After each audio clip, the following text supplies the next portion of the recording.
So yang viral kat TikTok sekarang ni, yang budak-budak sekolah sekarang ni, ya Allah, jawab exam tak apa-apa. Adakah itu efek influencer-influencer yang cakap pendidikan ni tak penting? Saya bersetuju dengan tu. I tiba bersetuju juga sebab budak-budak sekarang ni mudah terpengaruh. Kan diorang ada idola diorang masing-masing. So bila diorang tengok seorang tu dia cakap, oh tak penting, macam okay tak penting. Kadang-kadang kita juga viralkan benda-benda tu, so dia macam encourage diorang untuk buat benda tu, mungkin memberi harapan, okey lah I buat jawapan tak betul. Supaya cikgu I ambil gambar viral. Bila viral, diorang rasa sonok, ni jawapan aku, ni aku viral. Walaupun bukan diorang yang viral, jawapan diorang yang viral, diorang rasa proud, diorang rasa bangga. So kadang kita pun cikgu, kalau I cikgu I takkan viral kan, I pergi hamun terus budak tu. So bila kita viral, budak dia cakap, oh tak apalah. So ramai yang akan buat juga benda-benda macam tu. So benda ni ada punca juga. So kita memanglah kita nak bagi education, at the same time benda tu boleh trigger orang untuk melakukan benda yang sama. Dia jadi macam trend. Kalau orang ni buat, orang ni pun akan buat. Lepas tu dia stop. Lepas tu orang ni buat, orang ni buat. Macam tu. So itulah sebab influencer-influencer lain pun kena memberi kata-kata nasihat yang positif supaya generasi muda ni bijak ikut kita untuk jadi yang lebih baik. So education is very important. Okay. So as influencer, itulah janganlah mana-mana cakap. Kan dah tak boleh patah balik, terlajak pahu boleh diundur, terlajak kata mampulah kau. Jawablah dik. Sampai ke mati orang ingat kau bodoh. Macam tu. Kalau boleh kita try to pursue them again.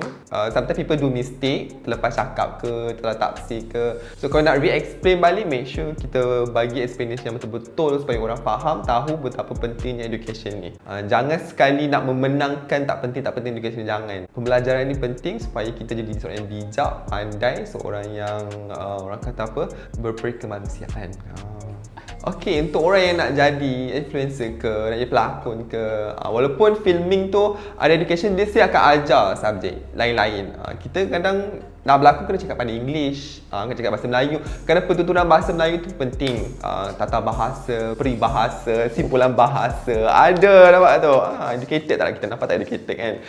So benda-benda tu pun penting. So bila tak tahu benda tu, orang tanya simple peribahasa pun nak, so berdialog pun saya salah sebut, tak betul. Penggunaan ayat tak tepat. English kita tahu lah tak semua orang pandai. At least bahasa Melayu tu kita pandailah menggunakan ayat dia supaya kita nampak penyalahgunaan ayat. Apa saja kita jadi, letakkan education tu penting. Education, agama, solat. Zaman sekarang ni dah fikir I lepas habis sekolah I nak jadi influencer, I nak jadi tu jadi ni. Tapi let's say kalau you tak sampai, you tak boleh jadi apa you nak, at the end of the day, diorang akan tengok you punya result juga. Contohlah tiba-tiba you nak jadi influencer tak boleh, you nak jadi pramugara. You dah fail dah SPM pramugara memang takkan ambil lah. At least you dah ada kredit 3 ke 4 ke, macam tu. Contoh macam tu.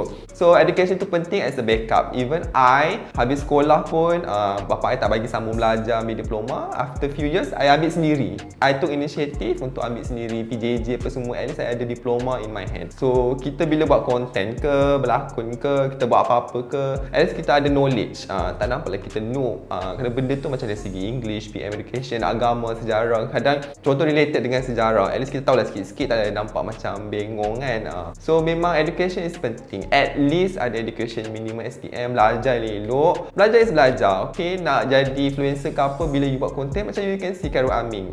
Dia ada diploma degree sih. Tahap dia ke mana? Banyak je influencer-influencer yang bijak. Jangan jadi influencer-influencer yang BO. Sambunglah sendiri apa penghujung dia tu.